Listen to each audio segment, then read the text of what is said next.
બોટાદ શહેરમાં તંત્રની બેદરકારીનો ચોંકાવનારો કિસ્સો સામે આવ્યો છે। દીનદયાળ ચોક નજીક તાજેતરમાં જ બનાવાયેલા ટાવર રોડ પર ડામર ઓગળી ગયું છે, જેને કારણે લોકો માટે રસ્તો જોખમી બન્યો છે। ઉનાળાની તીવ્ર ગરમી વચ્ચે રોડ પરથી ડામર બહાર આવતા અનેક રાહદારીઓ લપસી પડ્યા, જ્યારે ઘણા લોકોના ચપ્પલ પણ તૂટી ગયા હોવાની ઘટના સામે આવી। આ ઘટનાનો વિડીયો સોશિયલ મીડિયા પર વાયરલ થતા રોડની ગુણવત્તા અને કોન્ટ્રાક્ટરની કામગીરી સામે ગંભીર સવાલો ઉઠી રહ્યા છે। સ્થાનિકોમાં રોષ ફેલાયો છે તો ગુણવત્તાહીન કામગીરીને કારણે સામાન્ય જનતાને મુશ્કેલી અને જોખમનો સામનો કરવો પડી રહ્યો છે।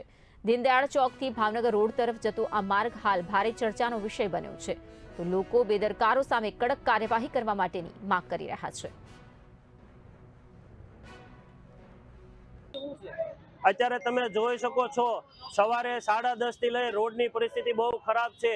જનતા પરેશાન થઈ રહી છે।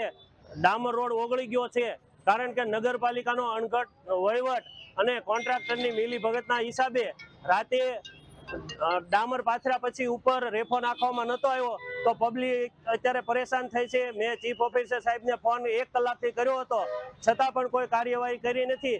અને આપ જોઈ શકો છો ચંપલ કેટલા પડ્યા છે, અને વડીલો, બહેનો, માતાઓ હેરાન થાય છે, બુઝુર્ગો પણ હેરાન થાય। હાથ પકડી અને આપણે ટ્રાફિકના જે અધિકારીઓ છે એ મદદ કરી રહ્યા છે।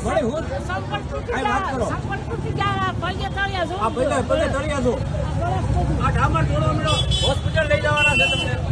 હા, હોસ્પિટલ લઈ જવા પડે એ પોઝિશન। 20 બૈરા પડ્યા છે।